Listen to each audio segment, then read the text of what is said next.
Good evening and warm welcome to all the participants. We are about to commence the 176th session of ICFAI's WiseViews Leadership Conversations. And please join me in welcoming Mr. Ashish Kothari. Welcome, sir. Good evening.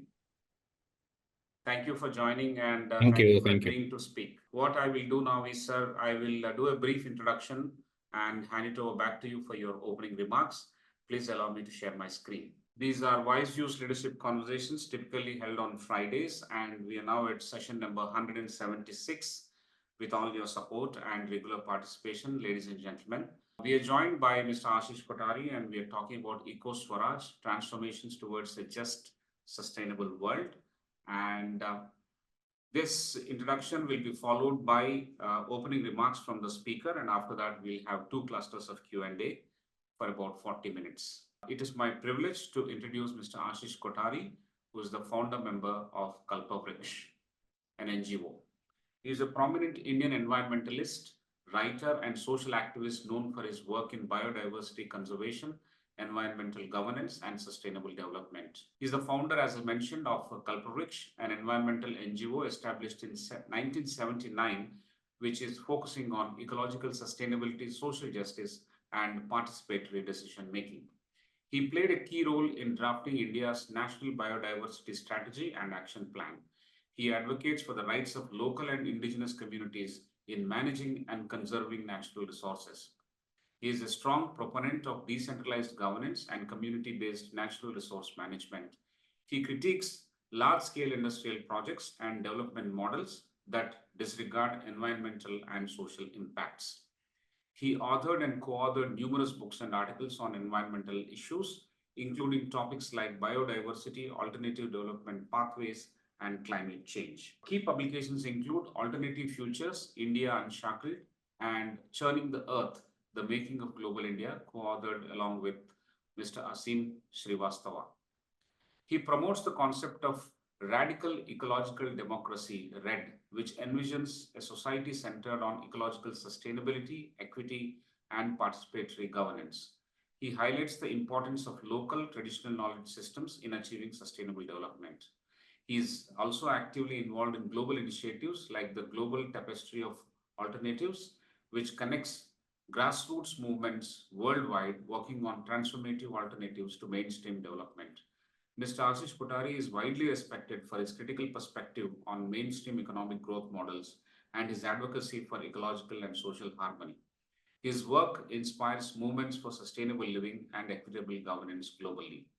Mr. Kothari did his master's in sociology from Delhi School of Economics in the year 1985. Thank you very much, sir, once again for joining us. I will also take one more moment to introduce my esteemed colleague, Dr. R. Prasad. He is a Senior Director in Academic Wing at ICFAI Group. He brings a rich experience of 3 decades as an entrepreneur, as a corporate professional, and now as an academic at ICFAI. He holds BTech from IIT Bombay and PGDM from IIM Kolkata. I thank and welcome Professor R. Prasad to this conversation, and we'll stop sharing the screen here. Sir, it's over to you, but I think it is in the fitness of things to pay tribute to the former Prime Minister, Dr. Manmohan Singh, who expired yesterday, a great economist and a great educationist and a reformist. And we had seen an erudite Prime Minister in him. I think may his soul rest in peace as a wish from all of us. Thank you, sir, and over to you. Thank you very much, Sudhakar ji. Thank you to ICFAI for this opportunity, and congratulations that you reached 176 sessions. That's an amazing achievement. Most such programs, I think, may last about 10, 15, 20 sessions, but you've gone, hopefully you will reach 200 soon. Hello, Dr. Prasad. It's very nice to have you also comment on my presentation. So since we have a short time, I'm going to get straight into the presentation. Please let me know if you can see the screen. It's fine. So I think most of the people who are on this call must be familiar with the multiple crises that the world is in. We have crises ranging from very personal ones, such as, especially, for instance, if you see a lot of people in the newer generations, a lot of frustration, a lot of anger, a lot of other sorts of issues and problems, but also alienation from our own cultural roots, our own ecological roots. And then, of course, more globally, You can, we have things like the climate crisis, huge amounts of inequality. I think we have the most unequal human world ever in history, in human history.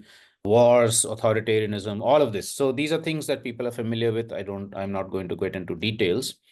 What we have also come to realize in the last few decades of the work we're doing across the world, but especially also in India, is that what we think of as development, which has of course brought us many benefits, including the fact that I'm speaking to you online right now, but also it has come with a lot of violence against the rest of nature, like you see in this advertisement, and against people, especially those who are most directly dependent on nature and land and natural resources for their livelihoods, their survival, their cultures, etc. And that actually includes most of India's population. If you were to combine the farming, crafts, fishing, and forestry communities, still about 65% of the population. So there is a huge impact of these development projects. Like if you look at this particular ad, it's about a pipeline that's being laid through a forest, and it talks about ripping through jungles in Indonesia, etc. So it's still this mindset that we have to shove nature aside if you want development, which is a very cool mindset. Also, with this comes the realization that what we think of today as being solutions to the climate crisis or other sorts of ecological and social problems are mostly technical fixes or fixes in terms of management. So, for instance, we are told that shifting from fossil fuel driven cars to electric cars is one of the solutions to the climate crisis. Now, in a way, it's positive to do that. But on the other hand, if we don't change the fundamental ways in which transportation itself is planned, it is not a solution at all, because 100 electric cars versus 100 petrol or diesel driven cars will still require a huge amount of mining. That's the image that you see on this slide right now. And in any case, they're also mostly available only for the rich. Whereas for the most of the population, the fundamental solution is actually moving towards much more public transportation. And you see that slide on the right hand, the image on the right hand side, how many people can be carried by one bus versus about 100 cars, right? So the amount of space needed on the roads, the more and more highways, expressways that have to be built, more and more pollution, even with electric vehicles. Ultimately, that electricity is coming mostly from a coal-fired power station in India. And so solutions have to go much more basic, much more fundamental than just a technology shift or just a managerial shift or just a market shift in terms of prices, which is what the mainstream system is telling us. And so, but then the question is, what are these solutions? I didn't want to go too much into the problem part, the crisis part, because at the end of the day, it's not good to talk about too much bad news and depressing news. But maybe in the discussions, if there are questions or comments, I would be happy to go further into that. I have a 400-page book with a colleague, Asim Srivastava, called Churning the Earth, which analyzes post-1991 economic development in India and what that has meant for the economy, environment, and society and culture. So I can do more on that, but right now I'm going to focus more on looking at the positive aspects of where we're going. So this question is that if today's model of development is fundamentally unsustainable for the planet and for people, then do we have alternatives, is really the most important question that humanity faces today. So if we have to move away from this kind of economic growth-based models, what is it that we can move towards? Do we have other alternatives? And I think it's important to talk about two kinds of alternatives here. One is where people are saying we don't want such destructive projects because they displace us, they take away our land, they take away our water, they are, in a sense, they are even against our own ethics and principles. So in this case, this picture is from 1980s of 300 Adivasi villages in central India that were protesting against two mega hydroelectricity projects that were to come up on this river, the Indravati River. And in their articulation, why they were protesting was, one, because 300 villages would have been displaced. And we know the record of rehabilitation in India is extremely poor. Most people have never actually got good rehabilitation. And secondly, also they said, and please mark these words, that this river, for the government, the river is a commodity. We make power from it. But for us, the river is our mother. So we're talking about thousands of years of civilization in countries like India, which have regarded nature as sacred, nature as mother, not as something to be exploited and commodified, right? So this kind of articulation in these movements of resistance and protest is also alternative. It tells us there are other ways of living our lives which are in harmony with the rest of nature. And we can see this in sort of movements of this kind across the world. Of course, the farmers' movement in India, and the climate justice movement, the youth climate movements, the movements against racism in North America, the movements for peace in areas that have been torn apart by war, and many others. But along with this, it's also very important that people are able to find solutions for their basic needs. We can't, saying no is not enough. We also need to say, okay, how do we meet needs of water and energy and housing and education and health and so on? And I'm going to give a glimpse of some of these alternatives in different parts of the world. There's a book which I'll talk about later, which has many more, both from India and elsewhere. This is very quickly, about a minute each. Please note that each of these examples is, some of them are hundreds of years old, some of them are 30, 40 years old. So for me to describe them in 1 minute is to do a great amount of injustice, but just to give a glimpse of what's happening.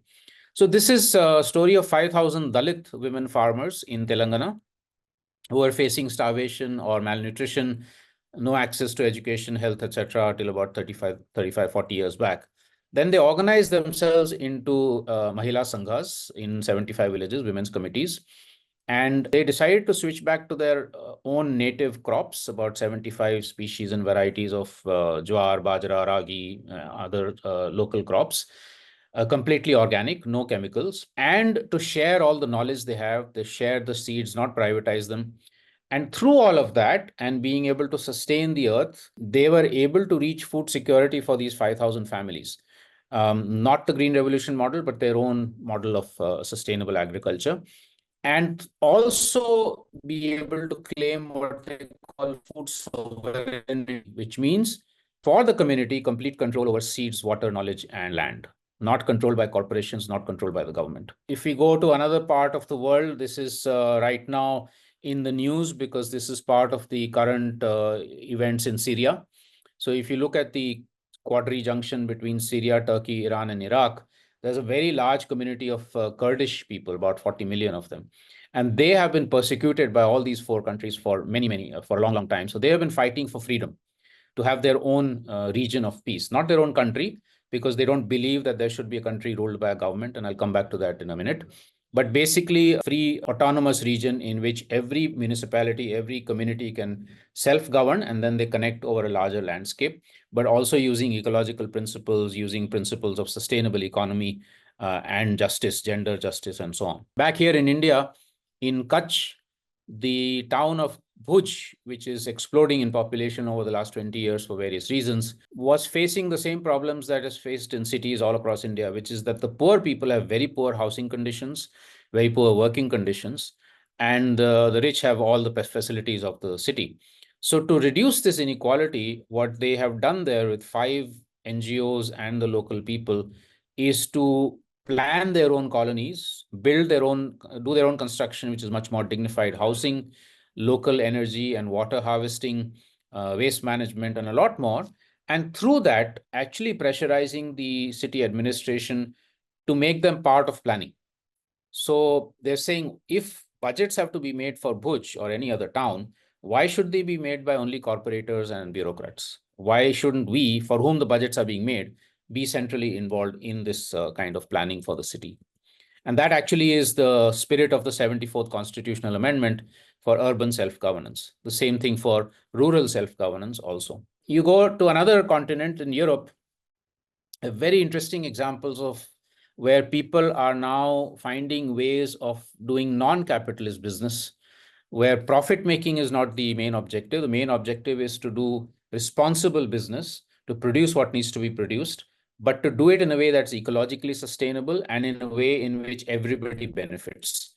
So for instance, the example of this factory in Greece is very interesting because all the workers there are involved in decision making, and they all get the same wage per hour of work, regardless of what work they do. Okay, that school on the top side is also in Greece, and that is run with very high quality but very low fees, completely the opposite of what's happening in India right now with the so-called public schools, which are actually private schools. Very high fees, very few people can afford to send their kids there. Here, everybody can afford to send their kids, even the poorer families. Why? Because the entire community gets together and shares some of the responsibilities for the school, some teaching, some administration, without charging money. Of course, there are also teachers who get a wage, there are administrators who get a wage, but additional work is done by parents and other people in the community. So that reduces the cost of the school itself.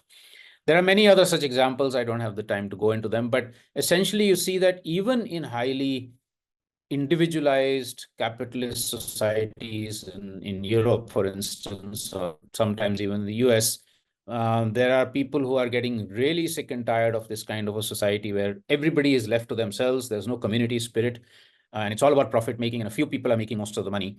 So they're moving away from that and actually trying to run businesses and schools and communities in much more responsible ways. Another very important sector of transformation is education. Now, when I was in school, and possibly this is true for everybody here on the screen, we would have been taught in extremely straight-jacketed manners, not that much fun, creativity. It was like the classroom, and this is what you have to learn, and you cram it into your head, and then you move into the next class by pouring it out all out in the exams and trying to come first. Whereas what education should really be about, what Gandhiji, for instance, talked about when he said Nai Talim, is that education should be not only about cramming things into people's heads. It's about basic understanding. It's about using one's hands. It's about using one's heart, learning values, right? And being responsible towards other people. And what we're adding in many of these examples that you see on the screen is also being responsible towards nature, not just other people. So, of course, responsible to yourself, your personal growth, but also collective community responsibility. So these are some examples of that. You may have all heard of Sonam Wangchukle in Ladakh, who recently led the climate march to Delhi. He set up this learning institution called SecMall, which you see on the bottom right-hand side, where initially he took only failures from schools, because according to him, if there's a failed student in the school, it's not the student's fault, it's the fault of the school or the education system. And all the people who joined that institution are now doing extremely well. Some of them are world famous filmmakers, some of them are running organic businesses, all kinds of things. But in school, they had failed. So it's really about fundamentally changing the education system also. And the other sector, the final sector I want to quickly talk about is technology and communications. Now, we know that all of our media is controlled by either big corporations or by the government. So how much of it is actually free, unbiased news? We don't know. We do know, and there's enough proof to show that, for instance, spaces like Facebook and Twitter are able to even swing elections. Because in our inboxes, basically, we're getting extremely biased news. We're told this community is really bad and you should be kicking them out, or that policy is really bad, etc. And because we have not been educated in a way that we should be questioning all of this, we tend to believe it. And so we swing our votes one way or the other, depending on what sort of news we're getting in our inboxes. So here are examples of where people are trying to free the media or technological development to be much more unbiased, much more open about what we're hearing, much more open about what technological innovations are about. For most of human history, technological innovations were not done by big corporations and governments. They were done by ordinary people. If you think of who invented the wheel, there was no big corporation on it. Without the wheel today, none of us would be where we are right now, right? So how does one bring all of that back into the public sphere, and innovations made by ordinary people also become they're also recognized as being important. So these are some of the sectors. I could actually go on for many hours with examples, but I'll stop the examples right now. I'll just take the last few minutes to see what's emerging from these sorts of examples on the ground. What is the kind of frameworks of development, or frameworks of well-being that are emerging, which are a challenge to, which are different from the currently dominant systems. So one way in which we look at this reality is as a flower of transformation. So we're saying that these examples are showing us changes in politics, in how politics is done, changes in how the economy is run, changes in society towards much more justice and less inequality, changes in the way culture and knowledge become much more commons, much more public and are diverse, and changes in the way we relate to the rest of nature. Now, and at the core of this flower of transformation, I'll come back to that in a minute, is the ethics, the principles, the values that these examples show. Just quickly going into, I don't want to go into detail into each of these spheres, but very quickly, just one sentence each. If you look at the political sphere, 2024 was a super election year. 60 countries went to vote. Half the world's population actually went to vote. And we tend to think of democracy as basically elections, which is really very superficial. Democracy, in its original meaning, is power of the people. And what these, like the Kurdish movement or the town neighborhoods in Bhuj and many of the other examples I showed you, they're saying is that no, democracy is about decisions being in our hands. It's about Swaraj.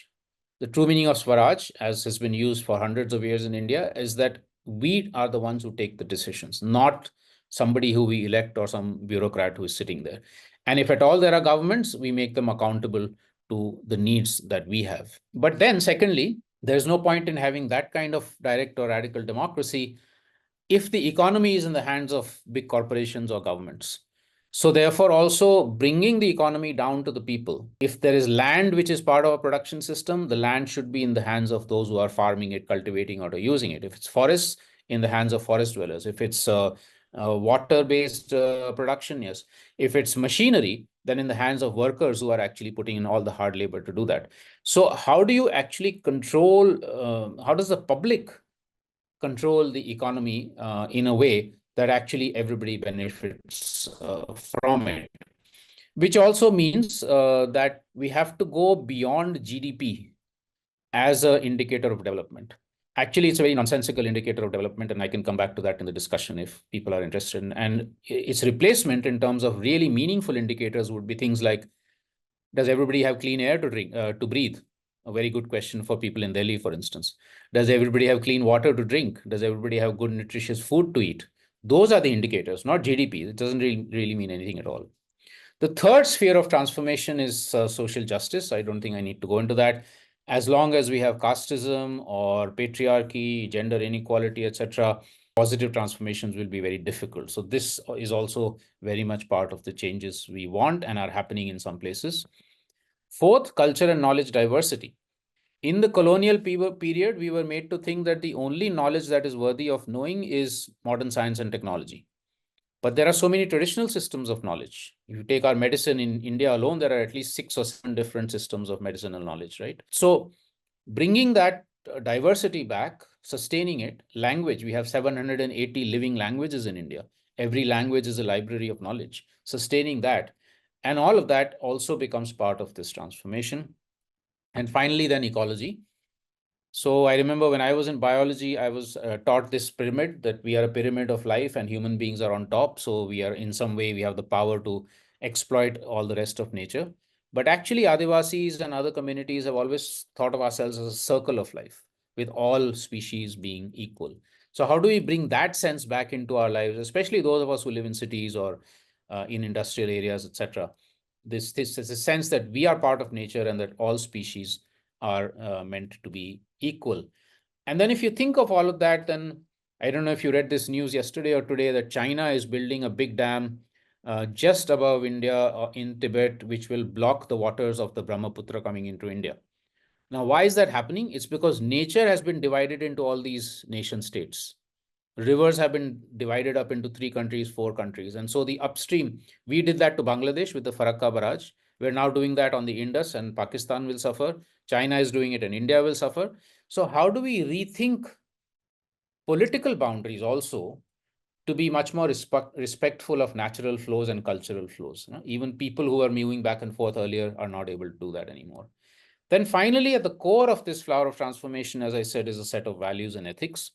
What I've learned from all of these examples is it's not about competition, it's about cooperation. It's not about privatization, it's about the commons, especially things like nature and ideas. It's not about just the rights of human beings, but also the rights of nature. It's about not wanting more and more and more and more material things in our lives as consumers, but saying, okay, this is enough. I'm happy with what I have, right? So it's really this set of principles which formulates or what we can call worldviews that celebrate life that we are talking about if we want really to fundamentally change the world. So Swaraj is one such worldview. It's been around for a long, long time. Gandhiji brought it back during the independence struggle. We've extended that to include eco in it, as in saying that it's about our freedom, but also responsibility towards other people and other elements of nature, all species. And there are similar worldviews all over the world, in different parts of the world. Some are very ancient indigenous people, some are new ones like degrowth in Europe, and so on. And there are two initiatives I will talk about, which this question of scale, I'm sure will come back in the discussion, so I can come back to that. Just to end in a minute, two initiatives that I want to talk about, which are trying to bring a lot of these stories out into the mainstream, connect people who are doing different kinds of things across India and across the world. So one is Vikalp Sangam, which is for India, where we come together over many days. We've done about 30 such sangams or confluences on different topics in different parts of India, where we are collecting stories, documenting stories. This website has about 2,000 stories of positive transformation in different parts of India on different subjects, where we also do envisioning of what kind of India we want, like a future where this is the kind of just sustainable India that we want, and based on which also a manifesto, which we have brought out just before the 2024 elections, where this is what we think as people of India is the kind of world we should be looking at. This is the kind of thing political parties should be looking into, etc. And then learning from this at the global level. This is a film that has just come out. It's there on YouTube. It is about 40-minute film on alternative initiatives in different parts of India. If you get a chance, please look at it. It's on YouTube, so you can look at it free of cost. And similarly, a global initiative, very similar to this. So like Vikalp Sangam in India, there are similar networks in different parts of the world who are trying to find these sorts of solutions. So linking up with them, doing, again, collective explorations, visioning. And these are two books that I would recommend. I'll put links in the chat, and you can download them for free, or you can buy them. The book on the left-hand side is A Vision of India in 2100 on 25 different subjects like education, health, economy, conservation, Adivasis, etc., by 40 different people, and then saying, okay, how do we get to that ideal vision? What are the pathways of getting to that kind of vision? And then the book on the right is got 100 examples from all over the world of these sorts of radical solutions that people are already practicing or trying to move towards. There's a lot more on the websites here, and I'm happy to share the presentation with you, Sudhakar ji, so you can also circulate it to your members. Thank you. Great, sir. Thank you very much. I think that's an amazingly large canvas that you have attempted to focus on. Given the fact that the time is short, I think you had to brush through quite a bit. But each one of them, in my view, is fit enough for a bigger discussion and a longer Q&A sessions as well. But for now, we focus on the Swaraj and the eco transformations, whatever possible we could do that. Initially, you have started talking about the multiple levels of crisis that we are facing and the conventional or the more popular concepts of growth and development vis-a-vis the alternative views that you have and the concepts and the proof of in this concept in various locations from India to other countries as well in terms of the alternatives and how these have actually shown some kind of proof and method to handle the crisis. This is very interesting and pretty large. And I am also tempted to say here that, for example, some of the references that you have made about Rojava or the Mendi Lekha and Telangana that you talked about, we are so curious that we want to ask you more about it. But I'm sure that we'll take in the second cluster of questions. We'll have the two clusters. First one will be taken up by Professor Prasad. I request him to initiate this process, and we are all for you, sir. I don't know how much time it will take, although we have budgeted 40 minutes, but let's see. The best that we can do within this 40 minutes is what is our attempt. Thank you once again, sir. I request Professor Prasad to start. Thank you, Professor Rao. Thank you, sir, for bringing to the attention of the members in this group the very wide canvas and the very extremely relevant canvas that you have portrayed. To begin the first question, I think the context is was introduced by Professor Sudhakar Rao, the passing away of Manmohan Singh, and in a way that marked the opening up of a momentum in a certain direction, which is being what you are also describing right now. And what we're trying to build is a kind of a tapestry within that, or trying to sort it in a constructive way by looking at all these things in with that momentum. So the first question is, from your viewpoint, sir, your background, your context, you've named it Kalpavriksh, I mean, which is an amazing thing. So how did this journey to the Kalpavriksh emerge? Thank you, Dr. Prasad. So I was in high school in New Delhi in the late 1970s, and I got interested in issues of animal rights and so on. We also used to go bird watching or nature walks in the Delhi Ridge Forest, which is one of the world's largest urban forests, no, 7,000 hectares, the last part of the Aravallis. And we then saw that there was a lot of destruction taking place of that forest for urbanization, road construction, and things like that. So we thought that this forest is very crucial for Delhi's present and future. No, it's the lungs of Delhi in some senses. And if that was destroyed, then a city that was already getting very bad in terms of pollution would be that much worse. So we took up a campaign at that time, over a whole year, a campaign to ask the government to protect the forests, and which succeeded, actually. Mrs. Gandhi then issued orders, and the Lieutenant Governor also then moved. So they were declared protected. So you still see the rich forest there. I think most of it is there. That is how we began. And around that time, we said that rather than taking up these issues on an ad hoc basis, let's form an organization. And so we formed Kalpavriksh. This is when I was in high school, and a few other friends of mine. The term Kalpavriksh we gave to ourselves because, as you know, I'm sure Kalpavriksh is one of the trees that came out of the churning of the oceans when the gods and the demons fought in old ancient sort of Hindu mythology. And it's a tree which is a wish-fulfilling tree. Anything that you ask from that tree, you can get. In a way, that's what nature is. Anything that human beings need is what nature provides, not greed, but need. And so we thought it's a name to also honor nature. That's what we call the group. Thank you. Very poignant, very indicative, very visual. When understood. I move to the next question, sir. Right now, the momentum since childhood that all of us pass through, and even more today, is to have a better lifestyle than one's parents. At least the middle class and the those who are economically deprived look at that as an aspiration. And the entire education sector is focused around this, with more and more attention coming to this. Now, this is a huge kind of force acting on every individual, family, community, society. So with this kind of a force and the initiatives that you're taking, how do you see, I'm now coming to that scaling point that you mentioned, though scaling is a very powerful word and it takes a long time. How do you build on this, and how do you develop a momentum in an integrated way? Thanks. Yes. So of course, I think we need a whole session on this question. But so let me first tackle the issue of scale, and then I'll come back to the issue of aspirations, because I think the two are connected, but also maybe dealt with separately. So scale for me, I think the two mistakes we make in terms of scaling, one is what's called upscaling. So if something is successful, you make it bigger and bigger and bigger and bigger. That's typically what, of course, corporations do, but also some NGOs and the government.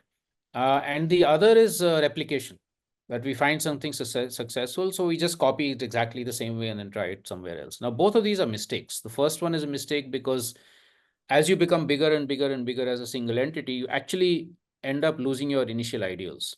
You become more hierarchical, more secretive. All of that happens. I've seen that happening in the NGO world, definitely, and I'm sure also in the corporate world it's happening. And the replication is faulty because if, for instance, those 5,000 Dalit women farmers have found their pathway to food security, it's based on their land, their seeds, their knowledge, right? I can't copy exactly the same thing here in Maharashtra or somewhere else in Uttarakhand. So what I think is needed is what I call outscaling, which means to learn how those farmers did what they did, what were the principles involved, what were the processes involved, what how did they overcome hurdles, to learn that and then use that learning in my own area with modifications for my own ecological conditions, my economic conditions, etc., and then connect with each other. So you connect horizontally and you create networks or spider webs in a sense, which then make the scale happen. And this is happening with organic farming right now in India. It's spreading like that. And also, if you can meanwhile shift government policy to the extent that that policy might be negative right now, if you can shift it to positive, then the scaling will happen even faster. So to give you a simple example, again on agriculture, if the 150 or I think 180,000 crores of rupees that currently goes into chemical fertilizer subsidy can be put into organic or natural farming, you'll find millions of more farmers actually shifting to that. But that means having to tackle the chemical fertilizer industry, which is not an easy thing to do, right? So that's how I think scale. Now, in terms of aspirations, it's really similar in the sense that how are people's aspirations set? They are set by what we are hearing from the media, the advertising, especially the advertising agencies of all the, the corporations. They are set by especially so-called social media that we're hearing. So all the time we're being bombarded by messages on what's a good life. What does one aspire to? And especially as young people, that's the case, right? If we can begin to shift that and begin to see that, okay, actually, cycling can become aspirational, as has happened in many cities in Europe now, right? If we want to copy the West blindly, instead of copying all the bad parts, which is what we've been doing, let's look at some of the good things like cycling in Amsterdam or some of the others, right? And it's aspirational to actually be cycling to work, and even politicians are doing it. It should be aspirational to want to eat organic food because it's healthy and it supports the farmers who are growing that organic food. So the more we're able to actually shift what are the cultural markers that we are teaching our young people or ourselves using, the more we are able to then make that kind of transformations away from a consumerist, destructive kind of a way of living to much more sustainable ways of living. If we can also then say, start asking this question, if I go to a supermarket and buy something, do I know who has produced it? I don't. Do I even ask that question? No. So can we actually start maybe even labeling products in a way that it says, okay, this is where it's come from. These are the farmers who produce this food, or these are the craftspersons who made this product. And if you want to link to them, here's a phone number or here's a connection. Maybe some of the consumers will actually start thinking, saying, this is something interesting. Let me call that person up and thank them, or at least find out more about it, and spread this news, create the stories. So that's why, for instance, the stories on the Vikalp Sangam website always also give a link where people can connect to that particular initiative. So these are some of the things I think that would be very important. Fantastic. I think you have articulated and abstracted some of these ideas in what you've said, particularly, the idea of outscaling, as well as, choose and use kind of method when you come to what can be cultural markers. And there's a lot of work which can be done using a lot of other knowledge systems that we have in management to foster all this. And I'm sure the formal education system can also help in this. The other thing I find interesting is that looks like a micro approach. I mean, this is this is completely as opposed to scaling, and it's more kind of contextual micro, and then you see what needs to be done. Of course, therefore rigorous. It's not as non-intelligent as the scaling, where you can just keep adding things, and this needs far more superior intelligence from the human mind.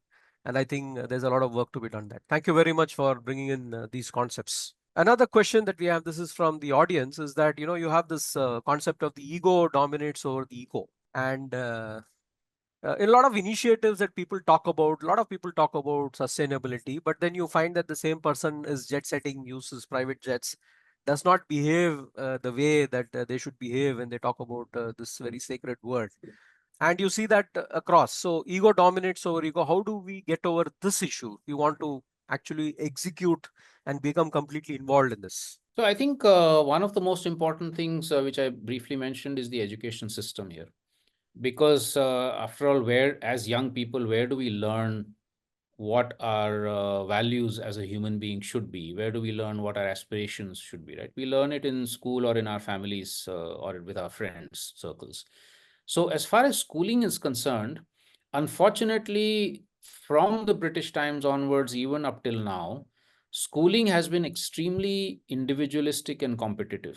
I should come first and I don't care if you fail as my classmate. Whereas actually schooling or education should be about how can the whole batch move up. And if you are struggling with something, I should be feeling responsible to help you with what you're struggling to. And the pace of things, and this is actually a value in many communities, indigenous communities, they call, Ubuntu, for instance, Southern Africa, or else in other countries, other regions, it's called differently, where people say that the pace with which we walk or move ahead should be the pace at which the slowest is walking. Because that person who is slowest is struggling for some reason or the other. There could be, physical, physiological issues. There could be other issues. So how do we actually move? So I think creating that sense of responsibility right from childhood is something we have been failing at. And we have to bring this squarely into the education system, and of course also into our family lives and so on, family value systems. This then reduces the ego. Ego will not never completely go. We are born as human beings, as individuals, and of course, so that's part of it. But it reduces the influence of ego and increases the influence of being a collective. Ubuntu, which is also software, but originally a Southern African philosophy, means I am because we are. If it weren't for the collective, where would I be? And I remember, I think it was Einstein who said that the only reason I can see further is because I'm standing on the heads of giants, on the shoulders of giants. Now, that brilliant man had the humility to admit that were it not for generations of scientists before him, he would not have been able to do what he has done, right? But today's world, education system, our business world, everybody is about, no, it's my idea, it's my private thing, it's an intellectual property right, it's my thing, and if you want it, then you have to pay for it. And I feel that there's really serious problem. All the publications that we have brought out in Kalpavriksh are copyleft, which means no copyright. They can be freely used, and even the presentation I showed you is not, I am not copyrighted it. Please use it as you want. Because knowledge should be also open, no? Why should it be locked behind keys and privatized?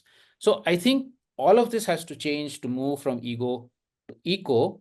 And also what we have to change is, this is something especially in cities, that kids, when they're taught in school, are very rarely taught that were it not for nature, we would all be dead. Like I ask children in schools across India, right? I asked this question. I said, what's the most important thing without which you would be dead? And everybody knows it's oxygen. Then I said, where does oxygen come from? 95% of the children that I've asked, probably 98%, have said trees.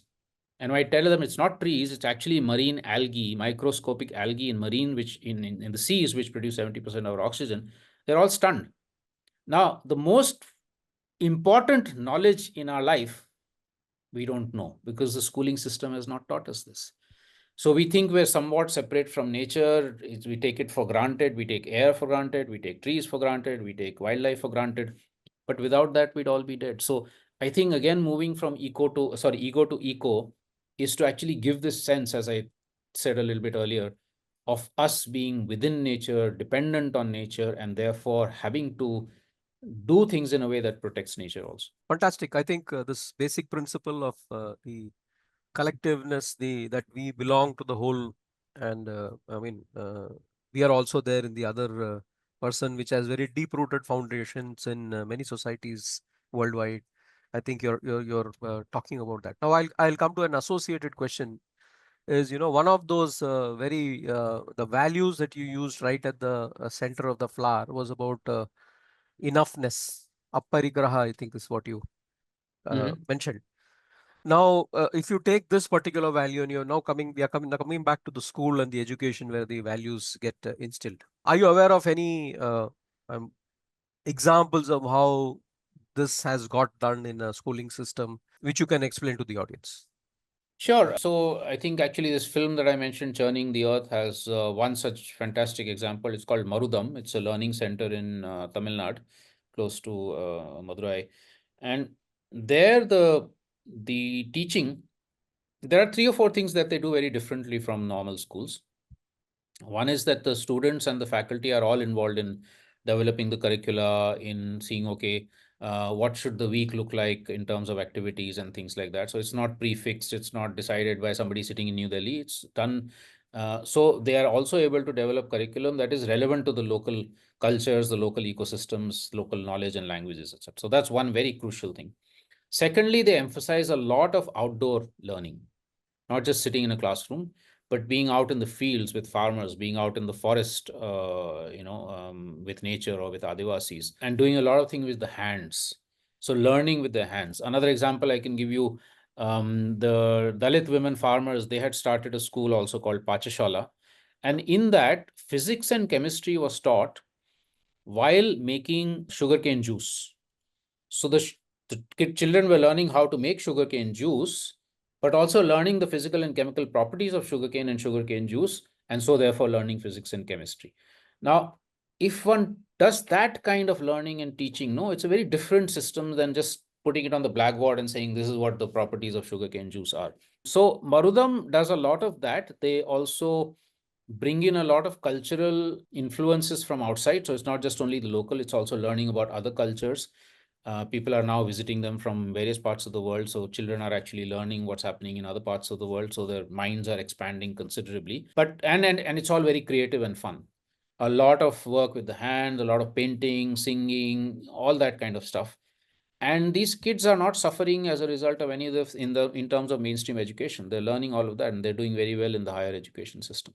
So that is the kind of thing we would like to see all over India, all over the world actually.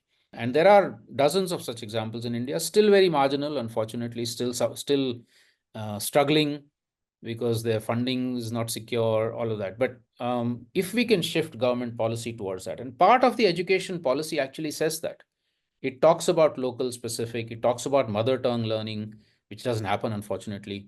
So if we can actually use that and have more spaces like Marudam or Sekmol or so many others, then I think we would see this notion of things like responsibility, not wanting more and more and more and more material goods, eco instead of ego. All of that we would see much more. Thank you, sir. I think the flower is just opening, and we're running short of time. And at this point, if time permits, I'll come back with a question. But at this stage, I'll give it back to Professor Rao. Enoughness. Thank you. Thank you. Thank you, Prof. Sir, the suggestion on the alternatives that you proposed are paradigm changes, paradigm shifts actually, and not only paradigm shifts, they are probably radical shifts that one is looking for to bring about the change. Now, I want to ask only one question, sir. This is based on the references that you made on those models, alternative models of development as witnessed in Mendalekha in Maharashtra or the Rojava and a few other examples. Even in Telangana, you mentioned about Dalit farmers actually coming together and doing commonized or community-based farming. Which village is that, sir, in Telangana? It's near Pastapur. There are about 60, 70 villages that 60, are 70 villages. Okay. in Zahirabad district near Pastapur. Fantastic, fantastic. So my question is, this talks about Mendalekha or the other examples about empowering the local communities. That's very interesting. And of course, you are advocating balancing the development and ecology.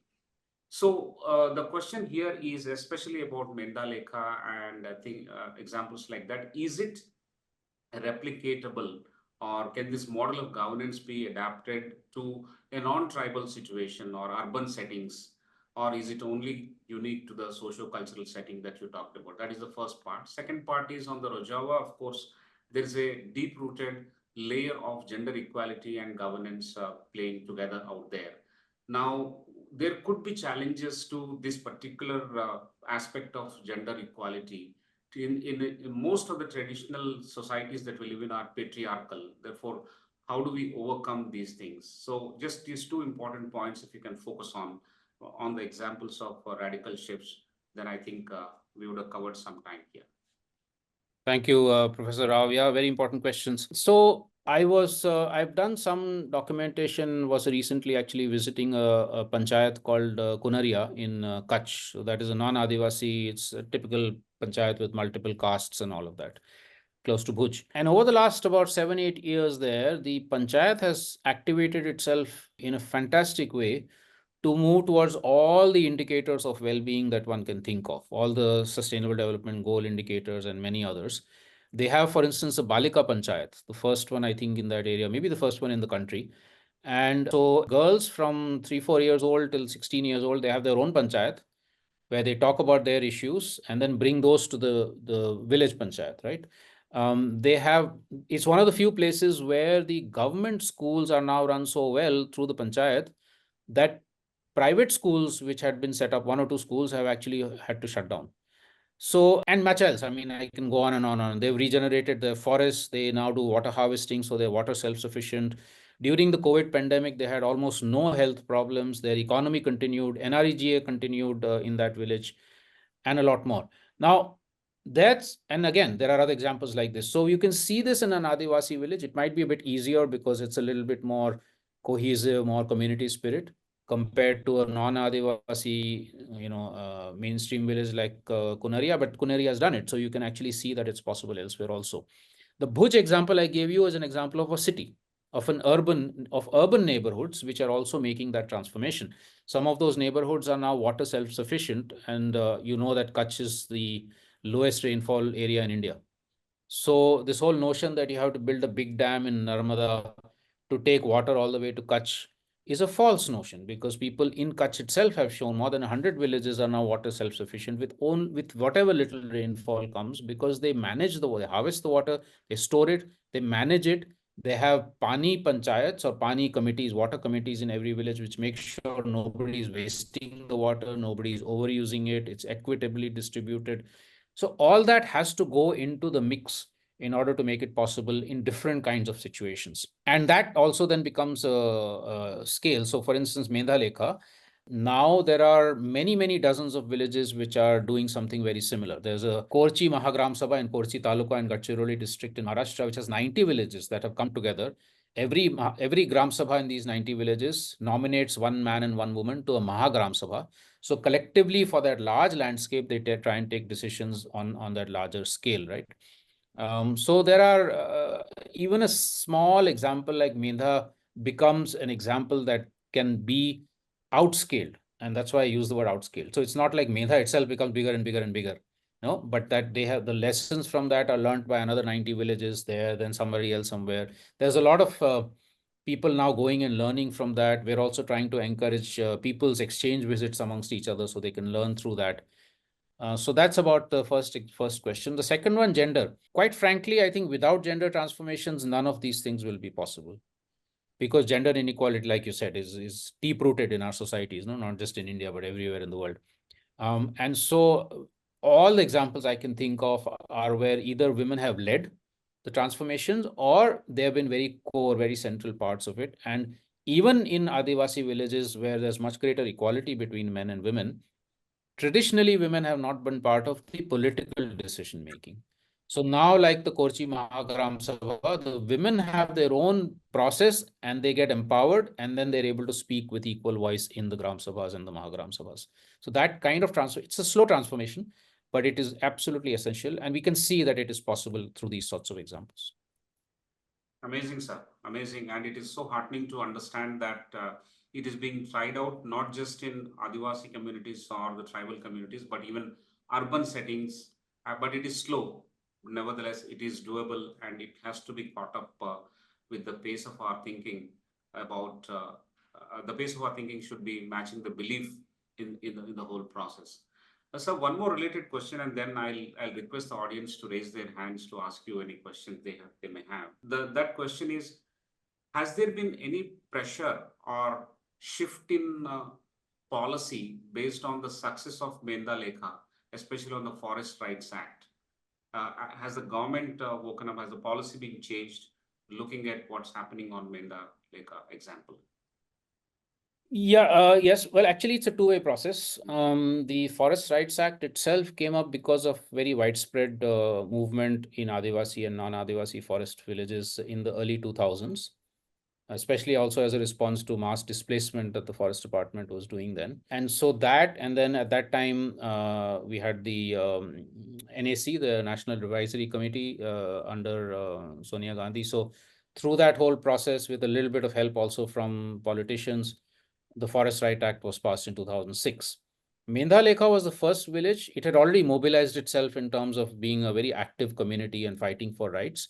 They were the first village to get the community forest rights under the Forest Rights Act. So they didn't, it wasn't because of them that the Forest Rights Act came, but because the FRA was there, they were able to claim those rights. But the first thing what they did do in terms of breakthrough was that they insisted that they should be the ones who issue the transit permits. Now, for the last 150 years, only the forest department can issue a transit permit if, for instance, bamboo has to be taken from one part of one village to another village or somewhere else. Only the forest department can issue that permit, and it's usually given to contractors and all of that. Here, Mendhalekha said the bamboo is ours as per the Forest Rights Act. We should have the right to transit it, and we will ensure that it's sustainably used. We won't destroy the forest. And they fought for that and they got it. That then enabled the whole country to actually move towards Gram Sabhas being empowered to issue transit permits. That's one, but there are many other things also that Mendhalekha has done which became breakthroughs, which then became policy either in Maharashtra or nationally. Yeah. Great, sir. Great. Very, very happy to know about these developments as well. Shifts are happening definitely. So one question that's figuring on the Q&A box, I'm going to read out. It's from anonymous person, but a very visible trend these days is that while initial green shoots are visible from an eco perspective, it is being made to be a premium or niche, particularly in urban India. Example, exorbitantly priced organic produce, high fees in alternative schools, etc. This affects the affordability or accessibility by masses. How do we work towards addressing this? Very pertinent question. Yeah, very, very important question. Absolutely. So this is something we've also been struggling against. As soon as environment becomes fashionable, it also then becomes the domain of the elite, and that is self-destructive. So in a lot of, so again, going back to those Dalit women farmers now, I'm sorry, I keep giving that example because for me it's so inspiring because it comes from the most oppressed section of India's society, Dalit women. So they have made a system called Confarm, which is that they link up with consumer families in Hyderabad. Those families give about 10,000 rupees a year upfront to each of the Dalit women families. And then for the whole year, the women are ensuring that their healthy organic food is reaching that family. And they build a relationship. The family can visit the farm, the farmers can visit them in Hyderabad, etc. The food is very reasonably priced. The family is getting good, healthy food, but the family is also contributing upfront to an investment for that farmer family, right? Now, if we can build more such systems, direct relationships between farmers and consumers, and governments can help a lot by setting up hearts, markets where this kind of relationship can happen, or through civil society. Then you find that that middle person, the organic shop which is charging you 3 times more than they should be charging you, becomes much less important. Then it's actually a direct kind of thing. So many of the farmers groups who really believe that they should not be selling at very high price, they're trying to build this sort of a system, right? Sometimes initially they'll keep the price high because that gives them the returns and the investment that they can put in, but then eventually they want to move to being not so high priced. Now the same thing with handmade textiles. Now, handmade textiles should not be very expensive, but if you go to say Fab India, etc., they're incredibly expensive, right?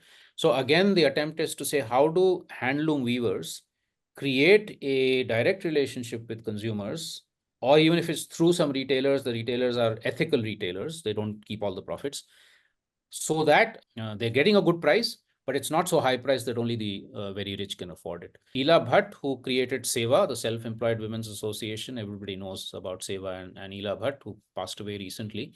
SEWA is trying to do something very similar.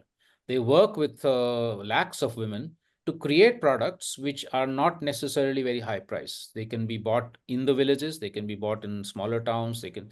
So I think it's again possible to do this and beat this whole problem that has been pointed out of environment being a very elite niche kind of a market. The same thing with schools. Marudam, for instance, is not run on very high fees. The example I gave you of the school in Chennai, in Tamil Nadu. And children from nearby farmer families or pastoral families can also send their kids there. So that's because of the system that they've built, so it's possible to do it. And finally, let me just say last thing here, Professor Rao, is that the current economic system heavily subsidizes the ecologically destructive, like chemical fertilizer subsidies or pesticide subsidies or subsidies to plastics. Oil is heavily subsidized, right? Which is why plastics are so cheap. Yesterday, I was in a Mela, rural Mela in Pune, and there were fantastic products made by self-help women's groups, amazing products, organic produce, etc., but all wrapped in plastic. And I was saying, why can't you actually have eco-friendly packaging? And they said, we've been trying it, but it's so expensive. And why? Because petrol is subsidized, so plastic is cheap, but paper is more expensive. Is it ridiculous, right? It's just the economy is completely upside down, ulta hai total, than what it should be. So we has to struggle against all these odds in order to make this affordable and accessible to everybody. Amazing, sir. Our journey with these parallel contradictions is going to continue. These challenges that we encounter will only surmount as we move forward. But I think the extreme belief in the alternatives or the solutions for alternatives to save ecology is, I think, paramount. Therefore, my derivative question, and that's going to be the last, I guess, is that some of the champions like you, I'm talking about you and your team, how do you sustain this motivation against the continuous cumulative onslaught of the popular narrative? The GDP calculation example that you have given is not going to go away. And therefore, normally speaking, our own belief in this will die out and then the onslaught will win. How do you sustain your motivation against this popular narrative and still continue to motivate people in nook and corners of this country and even other countries as well? Thanks. Yeah, actually, seeing the news every day, it's very easy to fall into a state of depression and self paralysis. But I think there are two or three things that keep us going. One is that not focusing only on critique and protest, because if one is in that mode of saying no, no, no, no, no, and protesting all the time, you also get into a negative state of mind, and then you at some point say, forget it, it's not working, so just leave it, let me go and do sannyas or whatever else. So while we do that, which is important, we also, because we're going to communities who are finding solutions, even in the most difficult of situations, they're actually finding solutions, like the examples I gave you. That sustains hope, because if they can do it, I'm a privileged person. I don't have to worry about my next meal or about power or whatever it is, but they do. And if they are sustaining hope and they are creating these incredible examples, then what right do I have to lose hope? That's one thing. Secondly, I spend as much time as I can out in nature. Even the tree behind my window, when it flowers in summer and I sort of look at it and it talks to me and I talk to it, I can't become depressed. That brilliant golden yellow flowers that it shows us, even in summer, or mangoes come around, or in winter there's other kinds of birds that come around, and that also to me is extremely inspirational and sustaining hope. And finally, I think I'm not a very religious person, but I think there are some things that many religions have taught us, that if one feels that one has the passion to do something, if one feels that something is one's duty, then one should do it regardless of worrying about the consequences. And I have, since high school, for me, this has been a passion. It's a duty, it's a responsibility that I must do what I can to protect nature and to protect the livelihoods of people who are suffering and reduce suffering in this world. And so instead of worrying about whether it will have results 10 years down the line or 5 years down the line, I will just do it because it needs to be done. Amazing, sir. And that's an amazing way to actually conclude the overall conversation that we have been having today. It's a very, very large topic with key subtopics in that, each one fit enough for an individual conversation. However, this overview has given us lots of eye-opening details and also perspectives that have moved us. And some of the things that are aligning with the spirit of these WiseViews are, for example, outscale.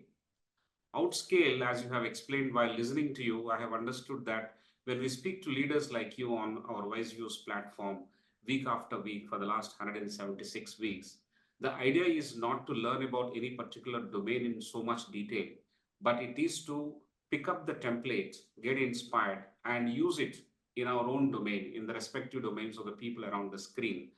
and continue to excel there and lead and bring about a little bit of difference to the stakeholders that we are working with. That's the spirit of WiseViews. And therefore, what you said aligns perfectly with our spirit.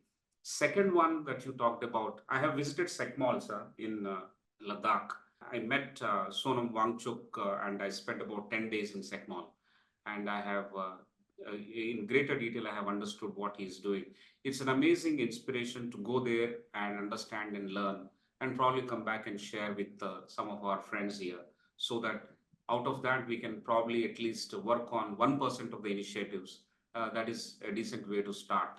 So it really helps us, and some of the examples that you have given, even I would love to continue to move towards that example of Telangana farmers where they have done a wonderful job. Would like to go and see myself personally. Within reachable distance, actually it should be done. And the third and the most important thing is our WiseViews learnings that we have put that into a book, and that book has no price. It is available for all. We distribute freely to all the leaders, all the students, all the professors, and industry representatives, and so many sectors that we are dealing with. So slowly, we are also subscribing to that view and also putting it in practice that these learnings that we are distilling from various leaders, we need to give it back so that many more people will get an opportunity to learn and at no cost at all.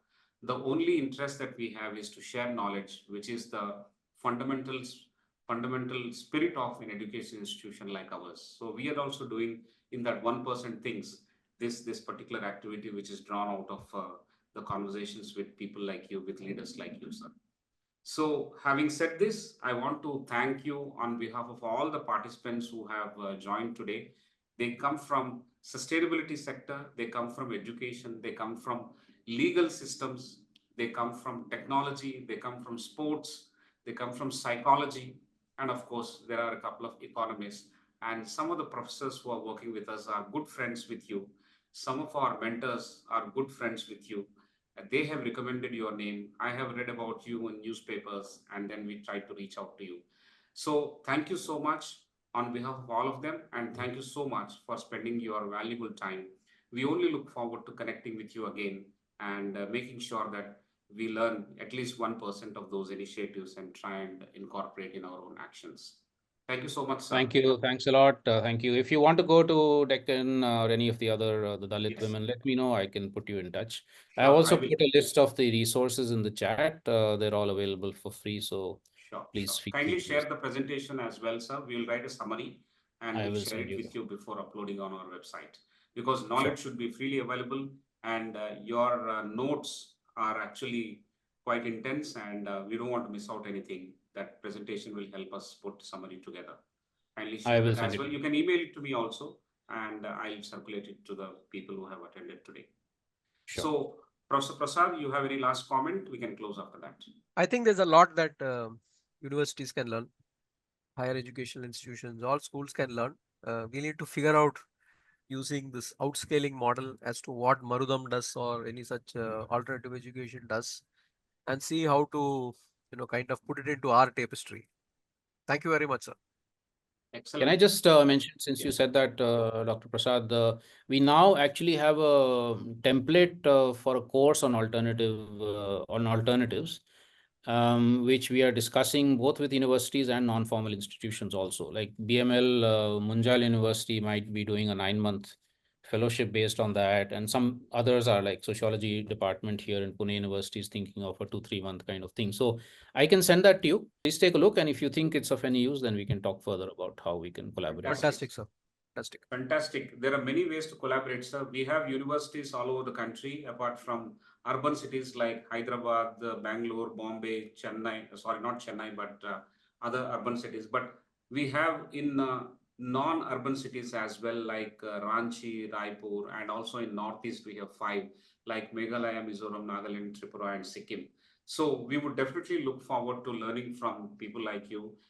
Leaders like you can help us initiate some of these region-specific activities that may find favor with the people around those communities. And I think we can work together. There's a lot of scope for us to collaborate as well, sir.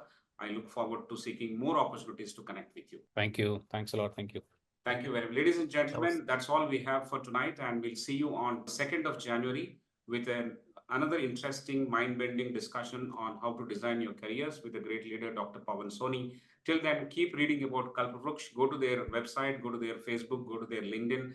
There are several activities and also videos that will help us. The power of the cause is more telling in the video and in the statistics and the impact that they've created. Please go there and read more about it. And then that would have given us some inspiration, which is the purpose of these WiseViews. So I wish all of you a very happy new year, which is just around the corner.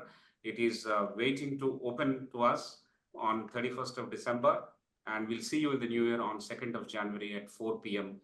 It's a deviation from our regular Friday. It is on Thursday. It is as per the convenience of the speaker, and some of us, we are hosting it on Thursday next. So see you there. Have a great weekend. Good night and Happy New Year. Thank you. Bye-bye. Good night.